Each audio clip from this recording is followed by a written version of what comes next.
Shut up and sit down. Welcome to the Big Blue Offensive Podcast with Mike Trainer, Jay Jules, and John Depot.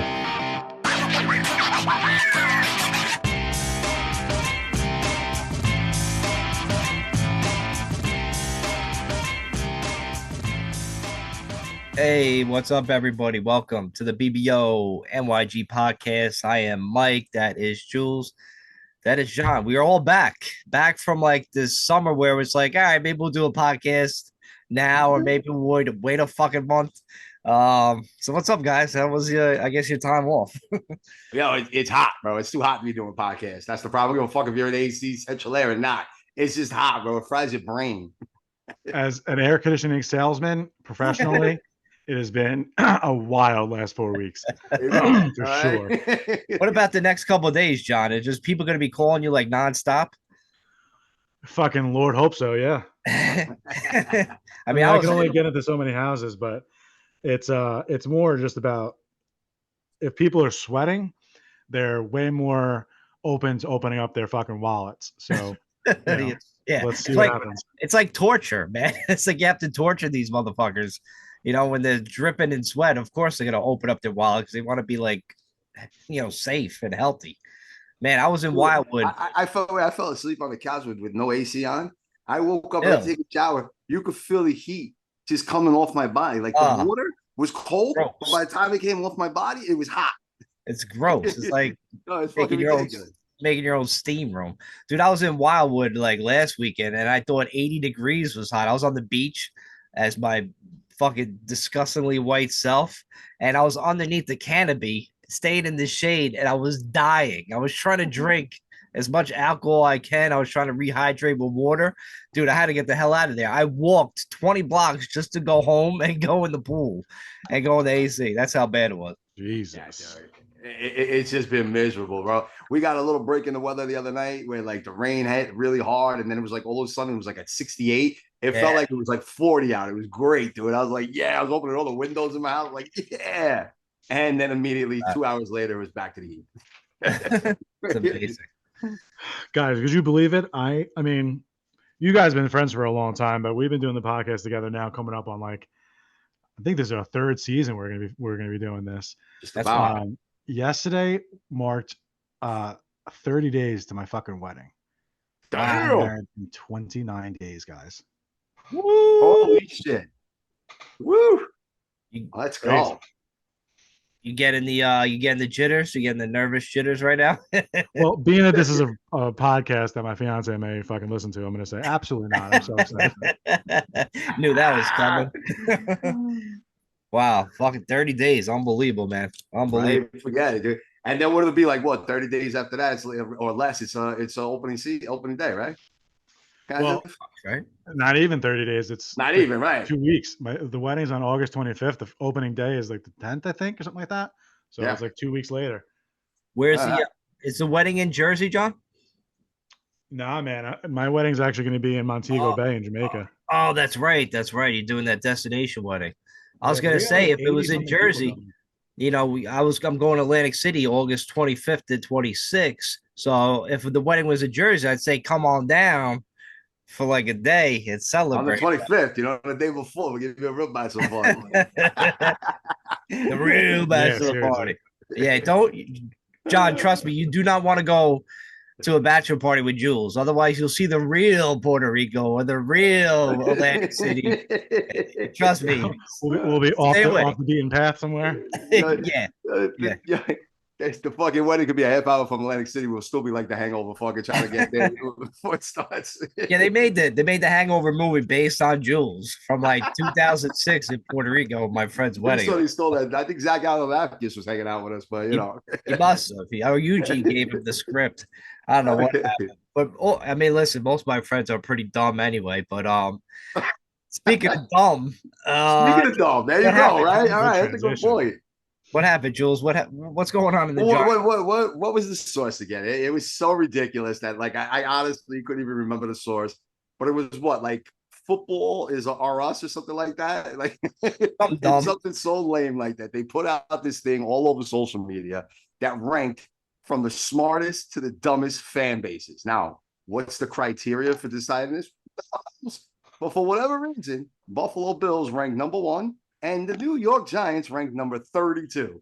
Okay, so Jules. If you are a Giants fan, you are the dumbest NFL football fan out Hold there. up, Jules. Jules, Buffalo, the people that get hammered, dive off of fucking buildings and crunch right into tables, break them, right? I mean, they're the smartest. Yeah, apparently. Really? Listen, they go out on Friday nights for a Sunday game. They live in the area, dressed in their Bills shit, like they're traveling from out of town. It's their first time to fucking Buffalo, but they're the smartest fans. You know what I'm saying? Listen, I know I know some Giants fan base. There is a lot of dum-dums that are bringing us down. Sure. Because I see it. I see it all over social media. Trust me. We all see it. I blame them for bringing us down. Yeah, that was going to be my point was fucking, I mean, we spent a lot of time in this podcast defending moves that Dave Gettleman has made and, the Giants organization has made and how the fucking know-it-alls within the Giants fucking realm have just roasted the team day after day, hour after hour. And we called them dumb for fucking, whatchamacallit, for years. I personally said we're one of the dumbest fan bases in the world. And I believe that. And so this list, I wrote it. Yeah, but then explain why Minnesota's the one right before us, right ahead of after us, I guess, or whatever. Yeah, what? I shit about Minnesota. They just maybe they're just inbred. You know what I'm saying? Maybe they're banging each other's cousins and shit. I mean, they have Kirk Cousins as their quarterback, right? So maybe they are banging each other's cousins. I am. I just thought I think. You know what though? I wish there's some way we could take like a fucking IQ test before entering into the stadium and then really get you this want shit proof? fucking going. You want proof? Because I do actually. I need to see it in black and white. I don't care what everybody says. You know what I mean? Look, I know that, like, are we basing this off of actual intelligence or our sports knowledge or just fucking people coming up with dumb shit because they just want to fucking get attention on social media? That's a whole different fucking aspect of everything. Or what about the Eagles fans? They eat shit. They eat like horse shit. Like they're like jumping They're like jumping on top of fucking bus stops and breaking shit. Like, because they don't realize that it can only support maybe the weight of like, a couple hundred pounds, and they're putting like 7 guys that weigh like 250 each on top of these things, and they come crashing down. They're running to fucking catch a train that's moving already. They hit a fucking pole. I mean, really? Like, how the? And I think they were in the middle of the pack too, bro. They think like retarded. Jules, you blew past the fact that Mike said they ate horse shit. Yeah, I did. I totally did. I don't even want to think about that. Like, right, everything else you said sounded kind of tame. I mean, they literally ate shit. Yeah, that's a Friday night. I don't know anybody in my life that's ever picked up a hunk of shit and ate it. Like, bro, we made a Super Bowl, but eat this shit. Crazy, man. I mean, even at the zoo, I see monkeys. They pick up their shit. They don't eat it. They just throw it at somebody. They throw it at somebody. Like, at least do that. That makes just because we said that now, that's going to put this fucking thought process into some fucking moron's head in Philadelphia. And I guarantee you, here's somebody gets hit in the fucking face with a thing of shit this year. Watch. Yeah. Snowballs of shit being thrown at you. Snowball to hit Santa Claus, the 2023 version is throwing a fucking thing of shit at somebody. Amazing. Welcome to the BBO podcast, boys. Welcome back, baby. For real. Thanks for subscribing. We appreciate you listening to us today. Holy shit. But anyway, hey, it looks like we got a lot of guys back to kind of long-term deals, except for like one. But who do you want to start with first? Well, let's fucking just start with the elephant in the room. The one that, like, literally, if this podcast was done probably a week and a half, 2 weeks ago, I would have been fucking ripping and going fucking ballistic. And that's Saquon Barkley. All right, listen, he's on the team. He signed. They hooked him up with a little bit of a signing bonus. He got $2 million up front automatically. Like, he's got extra fucking incentive for another $100,000. Look, he's in there. Otis Anderson was quoted a few days back, basically saying that, look, you fucked up because you were going to get guaranteed money and you were going to have this money paid. That there's no faking it, that he was going to be guaranteed in the neighborhood of like 23 million, 24 million, somewhere in that neighborhood over a 2-year period. But he was guaranteed that money, and he literally was about to fucking hold out, start this whole fucking crusade for the running back position and all this other nonsense, which he should not even fucking be worried about, right?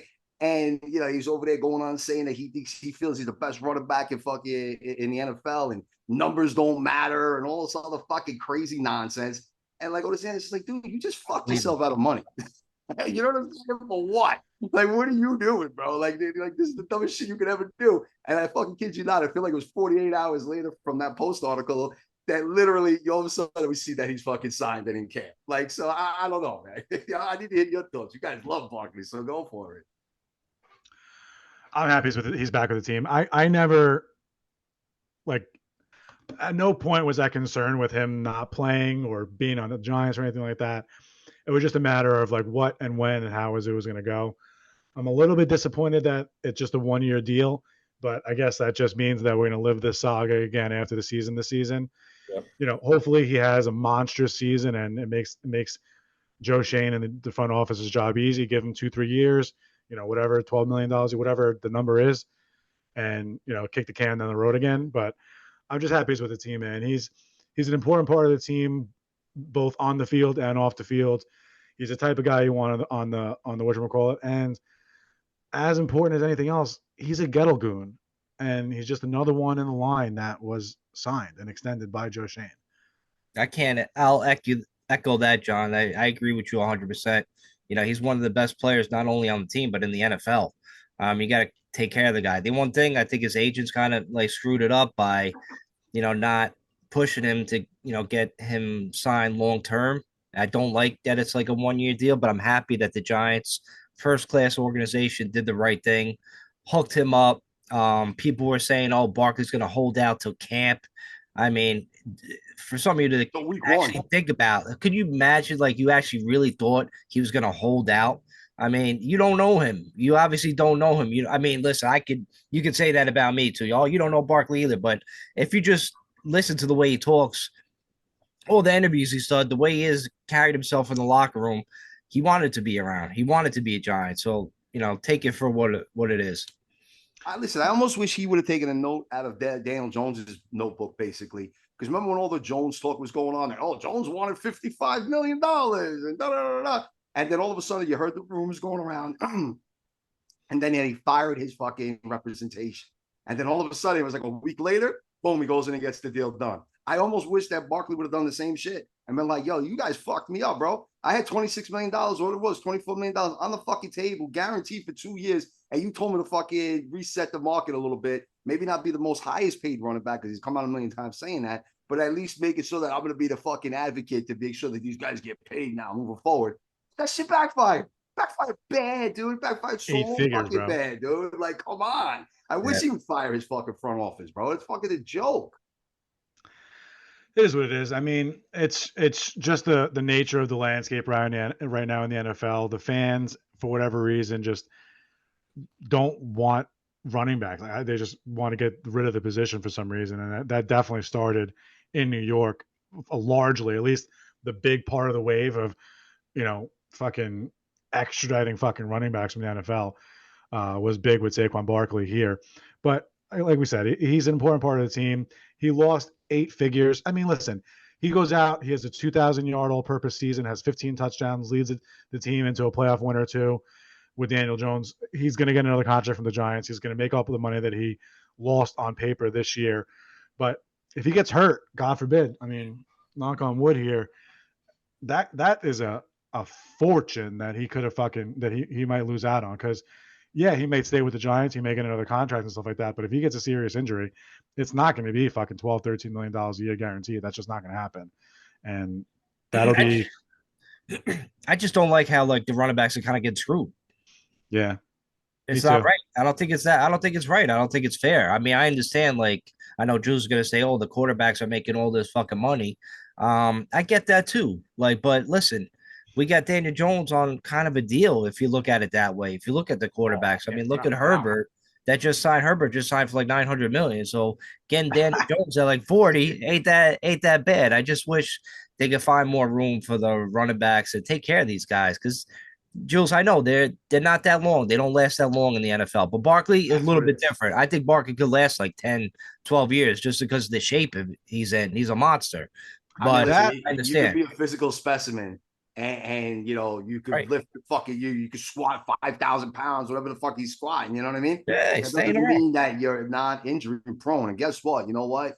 like once you start breaking down, dude, you lose a step or two. We've seen it with tons of phenomenal athletes throughout the years, bro. Like it just happens. You start to break down. Like Mike Thomas, that dude was outstanding. They were saying he was the best wide receiver in the NFL. Has an injury, then has another injury, then has another. And is Mike Thomas going to play? Yeah, he might play this year, but is he going to be what we thought Mike Thomas was 3 years ago? Fuck no, he ain't, man.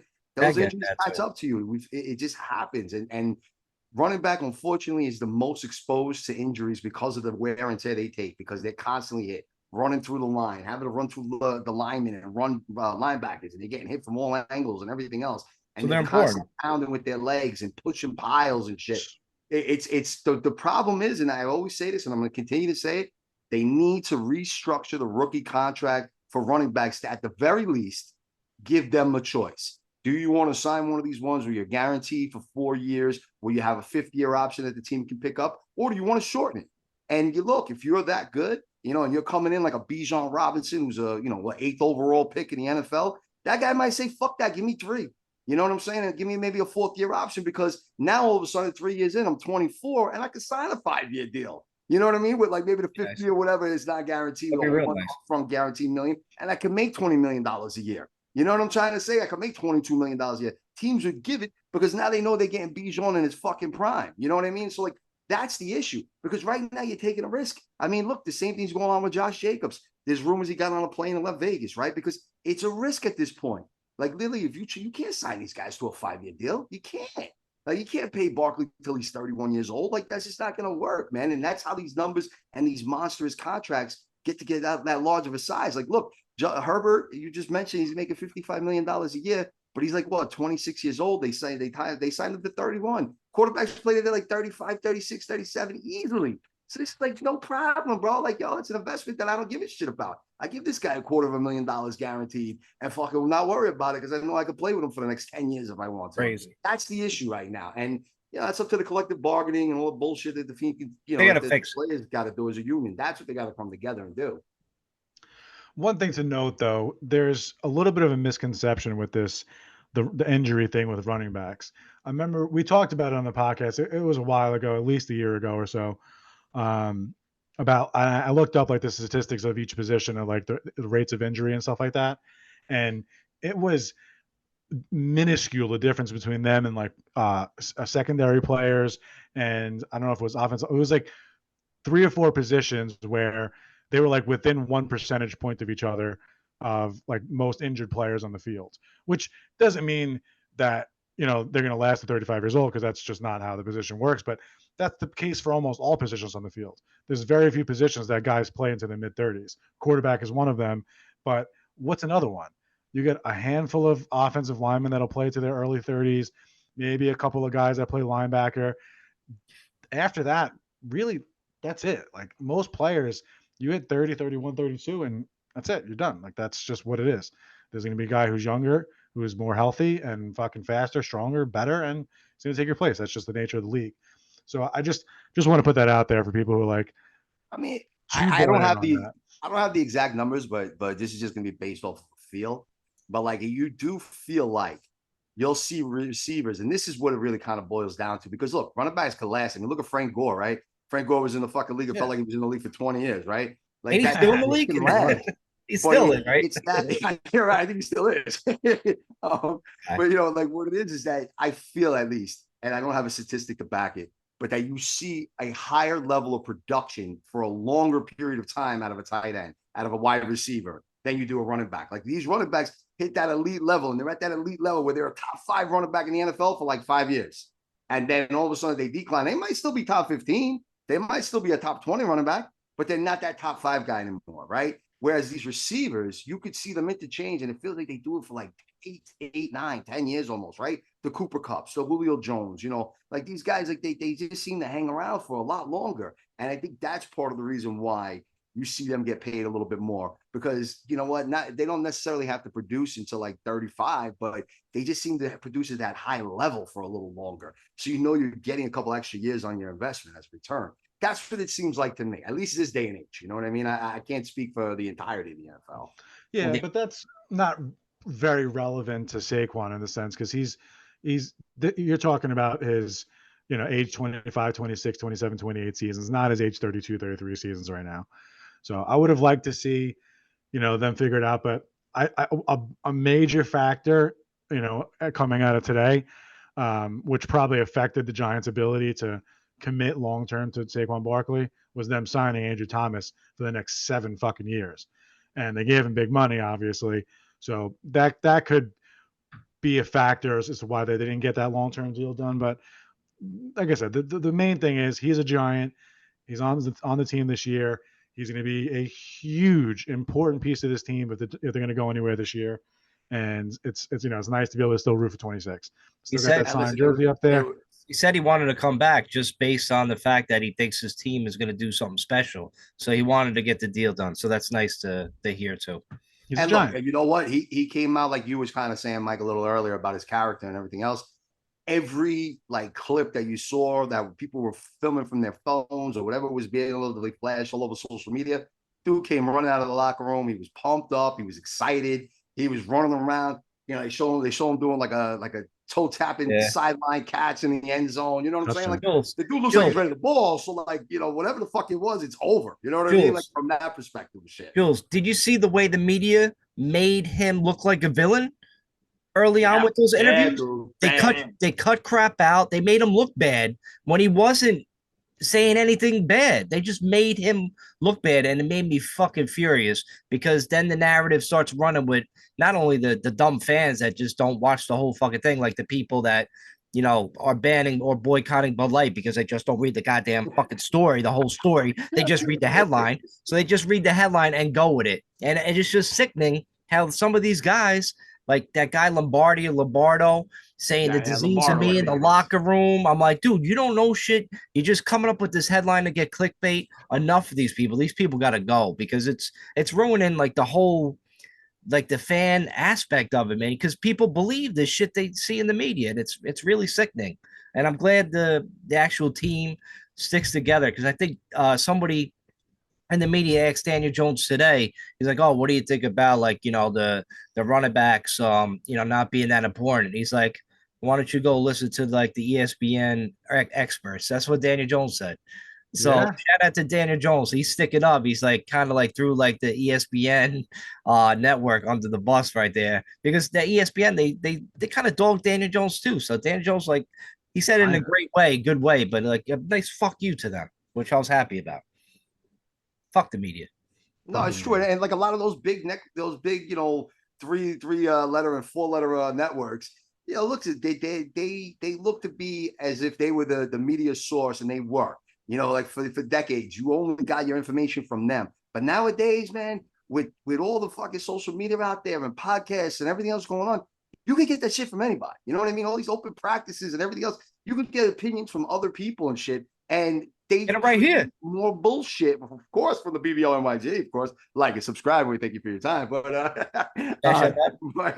But seriously, it's like they almost create shit just to get more of that shock value to pull people in and start to listen to and continue to listen to them. I mean, listen, we could touch a little bit on fantasy football, but I have an opportunity to keep Stephon Diggs as one of my receivers for this coming season in one of the leagues I'm in.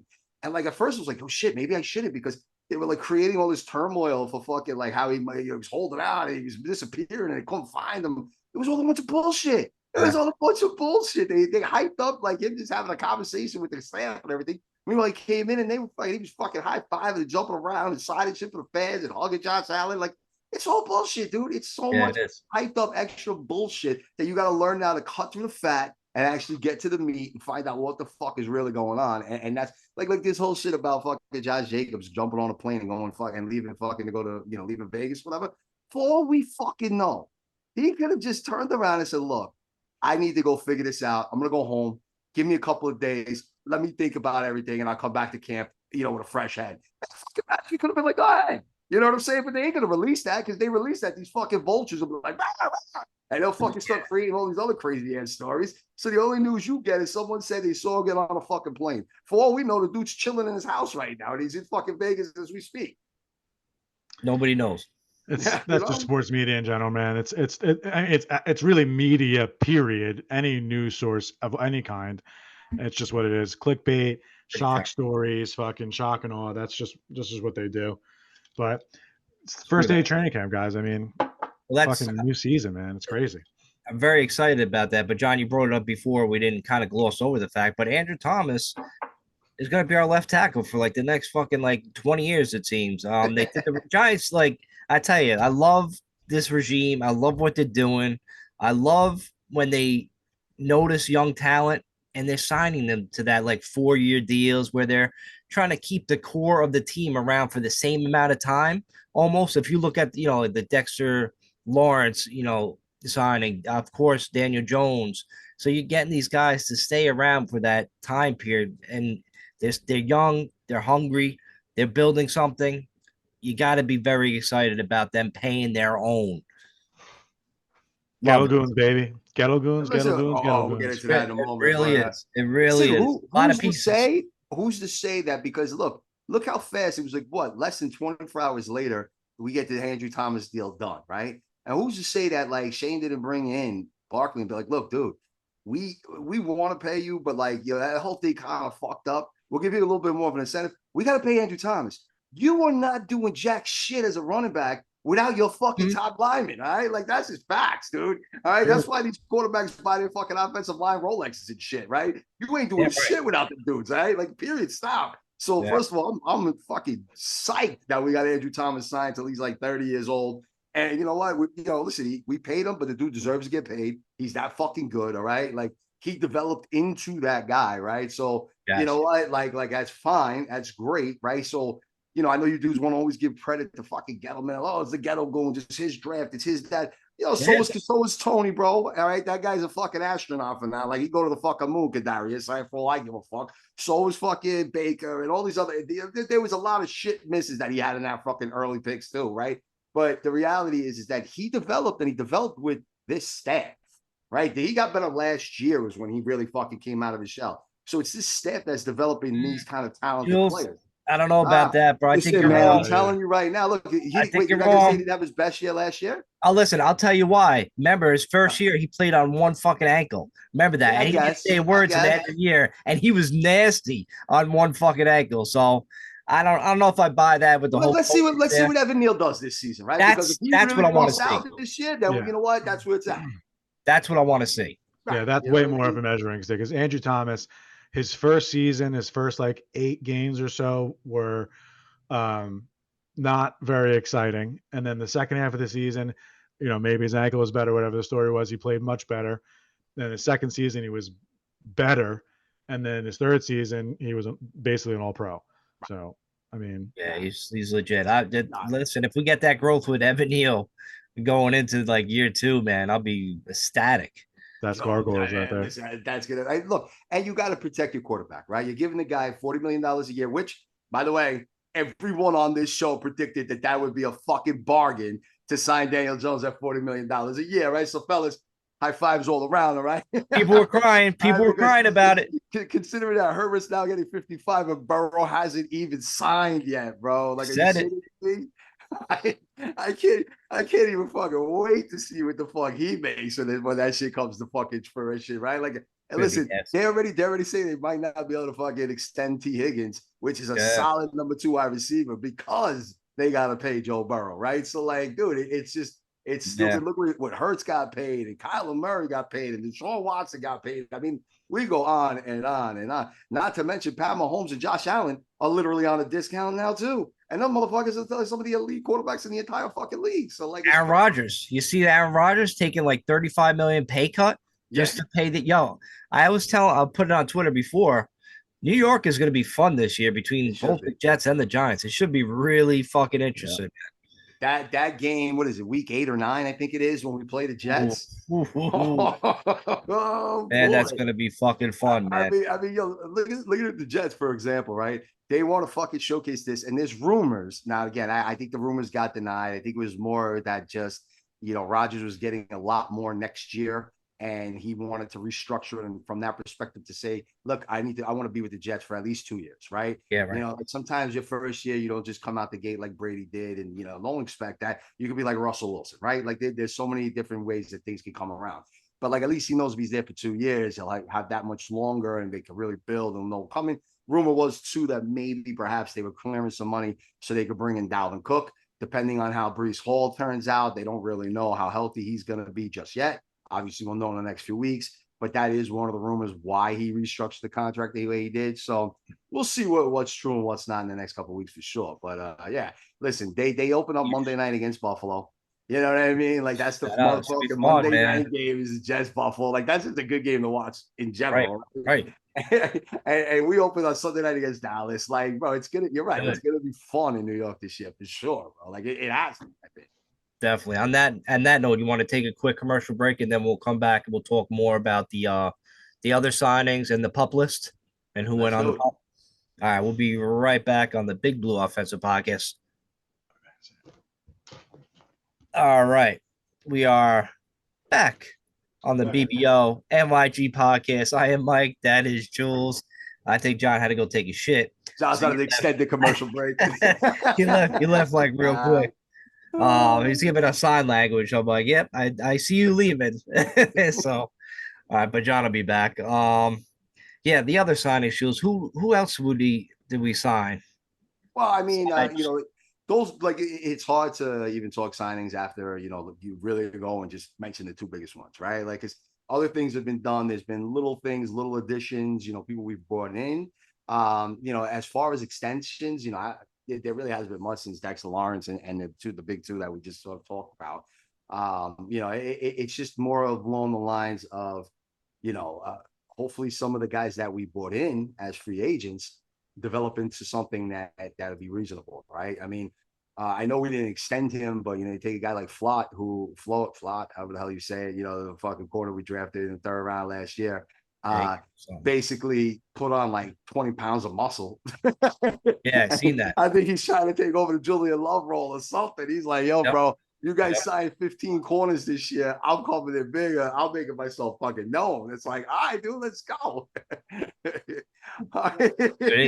That could be something, man. That could be real something. Like even Banks on the side, you never know. Yeah, dude. Like I said, you have an empty safety role. So it is what it is at this point. John, did we miss any other big signings that I'm forgetting, and Mike and I are forgetting here? That was the big ones, right? Yeah, that was it. Yeah, that's pretty much it. Very recent past, like in the last 2 weeks, 3 weeks. I don't think so. That was really it, right? That's pretty much it, man. That's pretty much it. Like I said, but look, those were two major signings that I think it made it feel like we did 20, right? Because it did seem like that way, right? So much drama pieces. With huge pieces. With Saquon Barkley, and then you had that fucking little alien motherfucker Kadarius Toney running around talking so much smack and shit. The injury. The reason why I want to go back to Toney is because we traded that motherfucker for a third round pick and then used that third round pick to now bring in Darren Waller. Right. I understand it's his training camp. I understand it's his 7-on-7 drills. There's no pass rush. There's no nothing. But apparently my man was fucking beasting in the red zone today. In practice. I'm drafting him. I'm drafting him in every fantasy league. I'm telling you right now, I do not care. He's dominating. He's legit probably going to open up as our number one wide receiver because Jones loves tight ends. He was throwing to guys I never heard of last year. You know what I'm saying? They were getting like 5 catches each, these tight ends. So, yeah, I'm excited about Waller. There's no doubt about it. I mean, bro, and we're also using him in like crazy ways where like he's coming in motion. There was one play they showed, this is fucking early practice. So, I can't imagine what we're going to do in the season. But there was one, he motioned to the backfield. Jones snaps the ball, and I'm pretty sure he hit fucking Bellinger on the crossing route. I'm like, all right. It'll be different. Jones threw touchdowns to both Bellinger and Darren Waller today, and Saquon Barkley and somebody else. I think Cole Beasley caught a touchdown. Oh, Cole Beasley was the other guy. That's who we were forgetting about. All right. That's it. That's the signing. Yes. Dude, we signed him to fucking play. That dude is playing. Yeah, for real. I mean, basically, because the pup list, right, guys? Obviously, we knew Wan'Dale Robinson was going to start on the pup list. I think I said he probably won't be back to November. I'm going to stick to that. I think he's going to be out like a while. Sterling Shepard, you kind of knew he was going to start on the pup, even though he was like getting back. He's running routes, but I think they're trying to be very careful with him.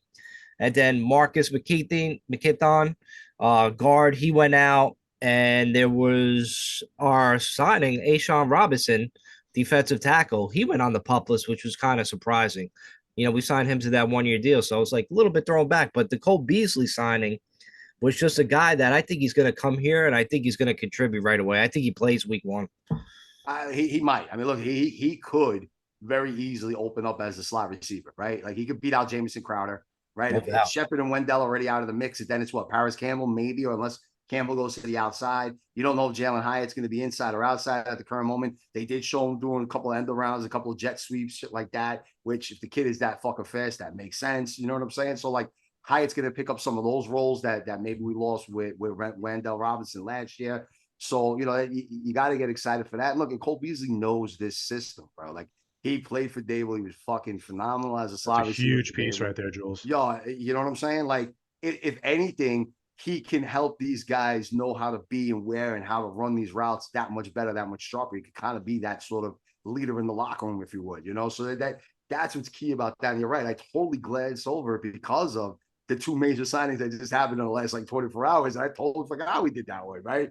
Because him coming out of the woodwork like that and saying, yeah, fuck it, I'll come play with the Giants and Dable. Like, it's like, all right, let's go. Like, listen, he might not, have like 80 catches or anything crazy like that, but like he's going to contribute. He's going to come up with some big catches when in clutch situations in time of need. And that's where he's just going to be another little threat like he was when he was in Buffalo.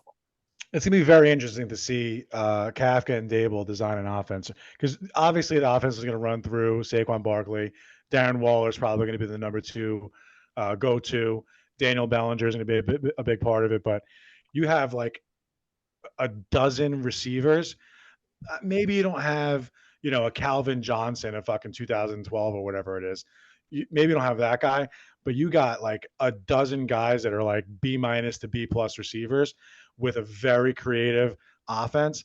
It's going to be very difficult for defenses to figure out exactly what's going to go on with each one of these players, because while a lot of them are similar, small guys, quick, shifty, whatever, they are different from each other and can do different things, can provide different values. So if they can maximize it, which, you can't not have confidence in this coaching staff of doing that, it's going to be very interesting to see just how creative they're going to be this season and like how defenses defend them. It might open up a lot for Saquon Barkley, Daniel Jones running, and, Darren Waller and Bellinger to fucking chew up defenses. Mm-hmm. It's funny. I seen on the training camp today, I think like Bryce on Wheaton. Yeah. Right. He made like 1 catch like in the end zone. And of course, all the hype train is all over this guy because he's like 10 feet tall. Listen, I'm rooting for him too, man. But like, let's just chill on the hype. All right. Guy, please, Giants fans, give him a chance. We were all excited about David Sills for like 3 years. It's like let the kid grow, man. Please. I forgot they hyped him so much. They gave him like some fucking ridiculous combination of receivers where it was like one kind of like slot guy that was really good in the NFL and then like one big man. You know what I mean? Right. Where it was, I think the fact that you said Calvin Johnson, I think it was something that ridiculous. Like it was like he's like Calvin Johnson with Deshaun Jackson speed. It's like no, he's not. Dude, he would have won the first round. Right. He would have went number 1 overall. Like you fucking maniacs. Yeah, seriously. Calvin Johnson mixed with Deshaun Jackson. You might have of all time. Can't even create that in the lab or even on Madden and shit. Create your own player. Right, exactly. You'd have to max out that shit on John Madden, bro. You know what I'm saying? Hype it up so much. Dude, 6'6" and he runs a 4.140, bro, with a vertical of like 8 feet. I hope we're all wrong. I hope I'm wrong. All right. I don't want to be right, but I'm just saying, just lower your expectations a little bit, Giants. Yeah, I mean, look, and the reality is that you're coming from like you're coming from the mind with Kafka, where he was with Kansas City, where he saw how like you could have Pat Mahomes have a safety valve in Kelsey, right? And basically, Waller's going to be that safety valve that is that extra guy that's over the middle that could stretch that defense, right? Good point. And then what does Kansas City do, man? With the exception of Tyreek Hill, they spread the fucking ball around. That's what this offense is looking like it's going to be moving forward, right? Mm-hmm. So we'll throw a little fantasy into the mix, right? But like, it's going to be hard to say what wide receiver you're going to want to put on your fantasy team because you know what? There's going to be a game where fucking this guy goes off. There's going to be a game where Beasley goes off. There's going to be a game where Hyatt goes off. There's going to be a game where this. That's what we're looking to do. That's the type of offense this is looking more and more like it's going to be this year, where these guys are just going to have those kind of games. All of a sudden, a name we haven't mentioned, you didn't even really hear much from today, Slayton, right? Yeah, Slayton might go off on a day. You know what I'm saying? So, like, you're going to see more and more of that kind of shit is what I think this offense is going to be. So, like, if you were going to really, like, sort of hate on it in a sense, yeah, from a fantasy perspective, you probably can't put any of our wide receivers on your team, at least not out the gate, because it's going to be spread around. But that doesn't mean you can't make Daniel Jones your quarterback. Don't tell anybody. Don't tell him. Sleeper right there. Yeah, man. I like. Yeah, man, look, it's good. It's fun to see everyone out there in the practice really going off, getting live, getting with it. You know what I mean? Like, I know we're here. We're here. You know. And look, crazy, one last thing, just to fuck with you guys with the ghetto goon shit like that. Wasn't the cornerback Aaron Robinson? Wasn't he like traded up for in the third round a couple drafts ago? Yeah, right. Yeah. All right. We sold him from Dallas, right? I remember all this conversation we had. All right, listen, he wasn't perfect, but no GM is, right? But we did get it. We did get a cornerstone quarterback, cornerstone running back, cornerstone safety, cornerstone left tackle, cornerstone I mean, listen, extra large defensive tackle. Like, look, you're right. Safety, McKinney. That's important positions. If you had 4 cornerstone positions to on a franchise, you'd want a number 1 fucking quarterback. You'd want a number 1 left tackle. You'd want a number 1 pass rusher. And I guess this day and age, you'd want a number 1 corner, right? So you can hold down at least the team's number 1 wide receiver. All right, cool. So he got what, 2 out of 4? All right, that's not bad. Well, he also did. We do have a Dory Jackson who's been very good. He got him. He also paid him a lot of money. Your boy Ojulari. Ojulari has shown promise for being very good. I love you. You lost my boy. Dude, gotta fuck it. He gotta stay. Shit. If he don't Evan stay Neal this year, bro. Evan Neal, Jules, because that was a trade. We got an extra first round pick, and it was we had him. No, that does not count, dude. That is not because Kadarius Toney. That's all I gotta say. Wait, so that means Darren Waller counts too now because we traded Toney to get Waller, basically. I won't go that far. I'm not going down the rabbit hole to connect those dots. Yeah, we want to go down the rabbit hole. Let's just go, bro. But the Evan Neal one was a wonderland down there. Hey, listen, an extra first round pick that we needed. Hey, listen, if Evan Neal turns into a stud, people better start getting on their knees and apologizing to Dave Gettleman because he got us pieces and very important pieces that are getting extensions by the new regime. People can't just, knock that and just ignore that fact. It's a fact. It's what it is. Listen, I agree. He wasn't perfect, but when he's taking over for Jerry Reese and our left tackle was Eric Flowers, I mean, at least Gettleman left Joe Shane pieces. Reese didn't leave fucking Reese didn't leave fucking Gettleman nothing. Come on. That can't be ignored either. That's all I'm saying. But I agree. Like, he messed up like some trades and some other shit. But hey, listen, like I said, nobody's perfect. Well, and it's funny. Like, I don't know why this just popped in my head because I was getting ready to be like, can't wait, should be exciting. This season's gonna be great. But then I go back to say that we were talking about like these 3-letter fucking or 4-letter fucking big franchise type fucking news media type things, and I couldn't help but to think of like USA Today. Did you guys see their NFL rankings for their standings for the 2023 season? No. So basically, they got the Giants finishing last, of course, at 6-11 in the NFC East. How? like how though? I don't. What Sam Howell all of a sudden is going to emerge, and the Commanders are going to be this fucking out of the control team. For me, the Commanders haven't done shit. They had an okay draft, I guess, but they didn't sign anybody big. They're going with Sam Howell as their fucking quarterback, right? It's ridiculous. Yes, maybe they're healthy at receiver. They might be healthy at running back, but okay, cool. So is everyone else. They changed ownership finally. Okay, yeah, wow. That's why they're fucking ranked higher because they got because of Magic. I can't. I understand you can put the Eagles winning. Sure, they had a great year last year. I can understand. Yeah, they'll always put Dallas there too, just because it's Dallas and Jones. You know what I mean? They do it every year. Even when the Giants won the Super Bowls, they fucking had the Giants dead last. Keep ignoring us. Keep thinking we're last. I don't give a shit. It's fucking hilarious, man. I saw that and I'm like, so we're gonna be worse than we were last year. Yeah, we improved a lot of major areas. That makes no sense. You gotta love it. Even those people on Twitter, I love going after them. We gotta have him on this show. That guy breaking tackles at BT. I would love to have him on the show, dude. I love back going after all the time, and it's gotten really good now. We have good banter with each other. It's good. That's what I like. It's funny. It's like you try to get each other's skins, but it's good natured. I like that. That's the way to go. But I just love bust his balls because he's saying the Giants are going to be 3-7. I'm like, what are you nuts? I was going after. So it's just like it's fun like that, seeing those kind of people and shit. Like, it's just funny, man. And you call yourself Giants fans, it's he was weird supposed to to me. retire completely, and then he retired for like a month. Yeah, right. Yeah, he was supposed to get kicked off of Twitter. He didn't honor that fucking bet, huh? Oh god. Well, speaking of that, really quickly, like like you could go curse somebody out on Twitter, and all of a sudden they'll suspend your account for like a week and a half, right? But I've seen Tell me more about it. actual fucking people getting shot, sometimes murdered, on these fucking clips of like actual news footage and shit, where like cats like these shootings in Chicago. Like, the dude just got fucking murdered. I'm like, someone just got killed live, like for real. Yeah, but like, I can't say fuck you. You know what I'm saying? Jules, I just seen like some dude getting shot like 5 minutes ago. I was like, I just seen on my Twitter feed pop up. I'm like, what? Like I was watching one last week because like now I just watch these things. It's like fucking like it's like a car wreck where you just can't look away. You just start looking, you start scrolling up on the fucking thing. Like, all right, yeah. These two dudes chilling on the corner in Chicago. Car pulls up, these dudes jump out with black hoodies on and shit. And they're like, pop, pop, pop, pop. One dude runs one way. The dude, I feel so bad because he stumbled, and that's why he got shot. And then all of a sudden, they fucking killed him. Like, he had to die. Like, there's no way he didn't die. I'm like, and that's okay. You can watch fucking 4 million views of that shit on Twitter, no problem. And you can like somebody being a pussy ass bitch, and I get suspended. Yeah, don't say pussy ass bitch, but like I seen some woman on the fucking San Francisco freeway butt naked shooting at cars. Like, why am I watching this? Like, this shouldn't be on. Like, this should be something I could watch. It's crazy. It's madness out here. What's going on in the world? Jesus. Like, right. I've seen another one too. I don't know what country it was. I think it was like in South America, Central America, one of those parts of the continents and whatnot.